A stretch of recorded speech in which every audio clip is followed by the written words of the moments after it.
వారిచ్చిన హామీలు చూస్తే ఆయనకి భయం వేస్తున్నట్టుగా ఒక ఎక్స్ప్రెషన్ ఇచ్చారు. ఎన్నికలకు ముందు వారు ఇస్తున్న హామీలు అమలుపరచలేరని, అవి అమలుకు సాధ్యం కావని వైఎస్ఆర్ కాంగ్రెస్ పార్టీ మాలాంటి వాళ్ళందరం చెప్తున్నప్పుడు మీలాంటి పాత్రికేయ మిత్రులు వారిని అడిగారు, వైఎస్ఆర్ వాళ్ళు అమలుకు సాధ్యం కావంటున్నారండి, మీరు ఎలా దీన్ని అమలుపరచగలుగుతారని నారా చంద్రబాబు నాయుడు గారిని పాత్రికేయ మిత్రులు వైఎస్ఆర్ కాంగ్రెస్ పార్టీ తరఫున అడిగినప్పుడు, నాకు సుదీర్ఘమైన రాజకీయ అనుభవం ఉంది, నేను చేసి చూపిస్తాను, సంపదను ఎలా సృష్టించాలో నాకు అపారమైన అనుభవం ఉంది కాబట్టి నేను ఇచ్చిన హామీలన్నిటినీ అమలుపరుస్తానని అన్నారు.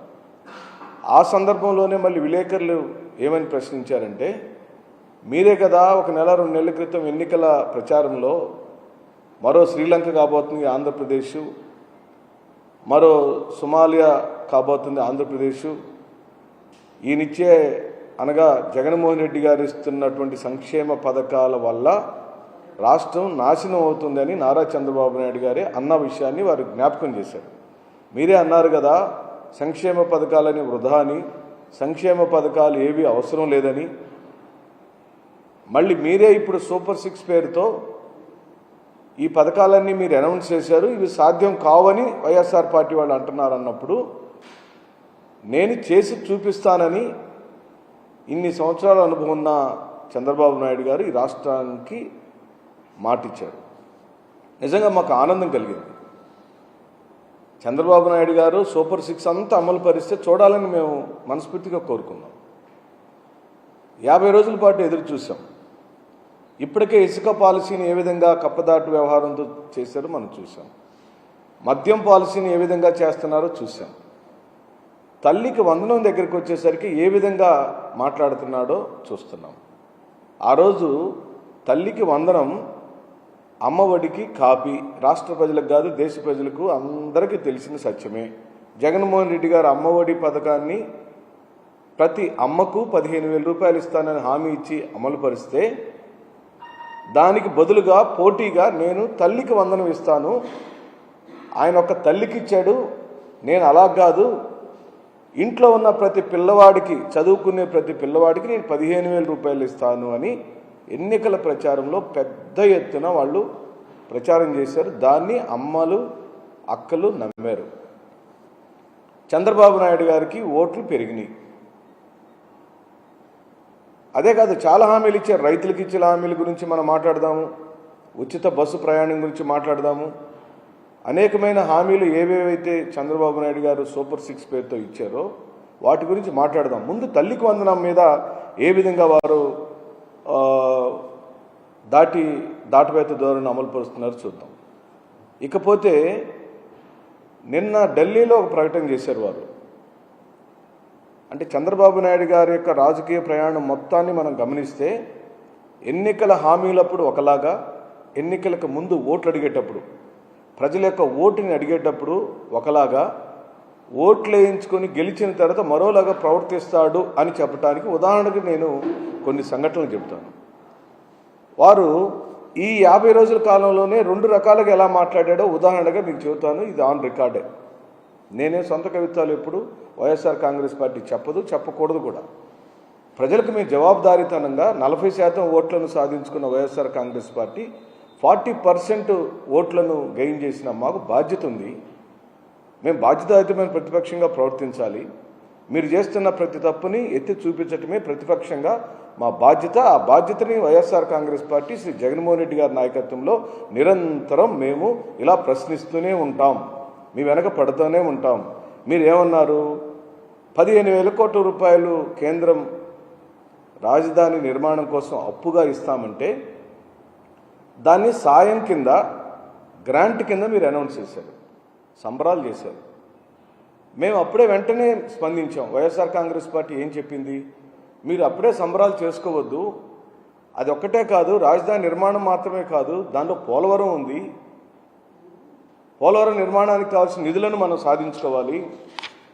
అలాగనే విద్యుత్ బకాయిలు ఉన్నాయి విభజన హామీలో. అలాగే తెలంగాణ రాష్ట్రంతో ఆస్తుల పంపకాల విషయంలో కూడా ఇంకా కొన్ని పెండింగ్ ఉన్నాయి. వీటన్నిటి మీద కూడా మీరు ఎక్కువ దృష్టి పెట్టండి, ఎందుకంటే మీరు నెంబర్ 2 కాబట్టి ఈ రోజున ఎన్డీఏ ప్రభుత్వంలో మోడీ గారి తర్వాత నేను చెప్పట్లేదండి, వాళ్ళ పత్రికల్లో వచ్చిన వాటిని నేను చెబుతున్నా. మోడీ గారి తర్వాత అత్యంత ప్రభావశీలి, అత్యంత influenced person in this country Shri Nara Chandrababu Naidu garu. అది జగమెరిగిన సత్యం. నిజంగా కూడా మోడీ గారి ప్రభుత్వం నిలబడాలి అని అంటే ఇటు చంద్రబాబు నాయుడు గారు అటు నితీష్ కుమార్ గారు ఇద్దరు కూడా సపోర్ట్ చేస్తేనే నిలబడుతుంది. ఇది జగమెరిగిన సత్యం. అలాంటి పవర్ఫుల్ పరిస్థితుల్లో చంద్రబాబు నాయుడు గారు ఉండినప్పుడు రాష్ట్రానికి హక్కుగా తీసుకురావాల్సిన పోలవరం నిధులైనా, మరి రైల్వే జోన్ అయినా, స్టీల్ ఫ్యాక్టరీ అయినా, పోర్టు అయినా, రాజధాని నిర్మాణానికి కావాల్సిన నిధులను అయినా, రెవెన్యూ డెఫిసిట్ అయినా సాధించుకోవడంలో ఇంక భయమేముంది? ఖచ్చితంగా ఆయన సాధించాల్సిందే, సాధించి తీరాల్సిందే. నీతి ఆయోగ్ మీటింగ్లో మాత్రం డిఫరెంట్గా మాట్లాడాడు. 15,000 కోట్లు ఇచ్చినప్పుడేమో ఏమేమన్నాడు? ఆక్సిజన్ ఇచ్చారు ఆంధ్రప్రదేశ్కి, అద్భుతమైన వరం అంటూ వాళ్ళని పొగడతాం చేశారు. ఇప్పుడేమంటున్నాడు? నీతి ఆయోగ్లో మీటింగ్కి వెళ్ళిన చంద్రబాబు నాయుడు ఢిల్లీలో మాట్లాడారు. వారు ఏమన్నారు? నిన్న ఏమీ ప్రత్యేకంగా ఇవ్వలేదు, కొత్తగా ఇచ్చింది ఏమీ లేదు, కేవలం విభజన హామీలో ఉన్న అంశాలు మాత్రమే ఇచ్చారని అన్నాడు. అక్కడ అనుమానం వస్తుంది. అంటే భవిష్యత్తులో చేయబోయే మోసాలకు లేదా హామీలను తీసి తొంగలో తొక్కటానికి ఇప్పటి నుంచే గ్రౌండ్ తయారు చేస్తున్నారా నారా చంద్రబాబు నాయుడు గారని నీతి ఆయోగ్ మీటింగ్ చూసిన తర్వాత అనిపిస్తుంది. వైఎస్ఆర్ కాంగ్రెస్ పార్టీ సంబరాలు చేసిన రోజే మేము హెచ్చరించాం, మీరు తొందరపడి సంబరాలు చేసుకోవద్దు. ఆ ఒక్క పనే కాదు, ఇంకా చాలా పనులు మీరు సాధించాల్సినవి ఉన్నాయి. ఎందుకంటే గతంలో కూడా మీకు నేను గుర్తు చేయాలి, ఆంధ్ర రాష్ట్ర ప్రజలందరికీ గుర్తు చేయాలి. ప్రత్యేక హోదాని సాధించుకోవాల్సిన చంద్రబాబు నాయుడు గారు 2014 ఎన్నికలప్పుడు మోడీ గారు, చంద్రబాబు నాయుడు గారు, పవన్ కళ్యాణ్ గారు చేసిన ఎన్నికల ప్రచారంలో ప్రధానంగా వారు చెప్పిన హామీలన్నీ ఇప్పుడు మళ్ళీ రిపీట్ చేశారు. 2024 ఎన్నికలలో ఏ హామీలు అయితే చెప్పారో 2014లో హామీలే చెప్పి అధికారంలోకి వచ్చారు. అధికారంలోకి వచ్చిన తదుపరి రాజధాని నిర్మాణం జరగలేదు, పూర్తి కాలేదు, పోలవరం నిర్మాణం పూర్తి కాలేదు, రైల్వే జోను రాలేదు, లేకపోతే రామాయపట్నం పోర్టు గురించి మర్చిపోయారు, స్టీల్ ఫ్యాక్టరీ గురించి పూర్తిగా మర్చిపోయారు, ప్రత్యేక ప్రాంతాలకు, వెనుకబడిన ప్రాంతాలకు ప్రత్యేక సహాయం సంబంధించిన హామీలు అమలుపరచలేదు. ఆ రోజు పవన్ కళ్యాణ్ గారు ఏమన్నారు? నేనున్నాను ఇప్పుడు, ఎన్నికలప్పుడు చెప్పారు. పవన్ కళ్యాణ్ గారు ఏం చెప్పారంటే, అయ్యా మేము నారా చంద్రబాబు నాయుడు అంటే వాళ్ళ క్యాడర్తో జరిగిన కార్యకర్తల సమావేశంలో ఇలాగే క్యాడర్ కొంతమంది డౌట్ ఎక్స్ప్రెస్ చేస్తే చంద్రబాబు నాయుడు గారు ఇచ్చే ప్రతి హామీకి నేను బాధ్యుడని చెప్పారు. ఇప్పుడు వారు ఉప ముఖ్యమంత్రి స్థానంలో ఉన్నారు. వారు కూడా దీని మీద స్పందించమని మేము కోరుతున్నాం.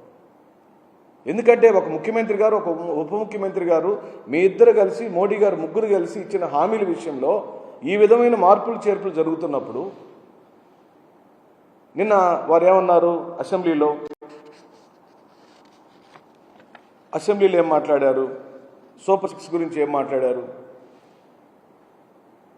ఆయనే చెప్పారు, ఎన్నికల హామీలను ఇచ్చేటప్పుడు ఏ రాజకీయ పార్టీ అయినా క్షుణ్ణంగా అధ్యయనం చేసి ఇది నేను మాటిస్తున్నాను, రేపు ఎన్నికలు అయిన తర్వాత నేను అధికారంలోకి వస్తే చేయగలుగుతానా లేనా అని తర్కం చేసుకుని ఆయనకున్న సమూహంతో లేదా ఆయన ఆర్థిక మేధావులందరిని కూర్చోబెట్టుకుని ఒక క్రియాశీలకమైన నిర్మాణాత్మకమైన చర్చ చేసుకుని వాళ్ళు ఎన్నికల హామీలు ఇస్తారు. సాధారణంగా ఏ రాజకీయ పార్టీ అయినా అదే చేస్తుంది. ఈ ఇచ్చిన సూపర్ 6 అమలు పరచలేరని వైఎస్ఆర్ కాంగ్రెస్ పార్టీ ఎన్నికల ముందు రాష్ట్ర ప్రజలకు చెప్తుంటే అమలు పరిచి తీరుతాను, నాది గ్యారంటీ అని చంద్రబాబు నాయుడు గారు, వారికి మద్దతుగా పవన్ కళ్యాణ్ గారు చెప్పారు. ఇప్పుడు అసెంబ్లీలో ఏం చెప్పారు? ఆ సూపర్ 6 చూస్తుంటే నాకు భయం వేస్తుంది అన్నాడు. ఎంత దారుణమైన స్టేట్మెంట్!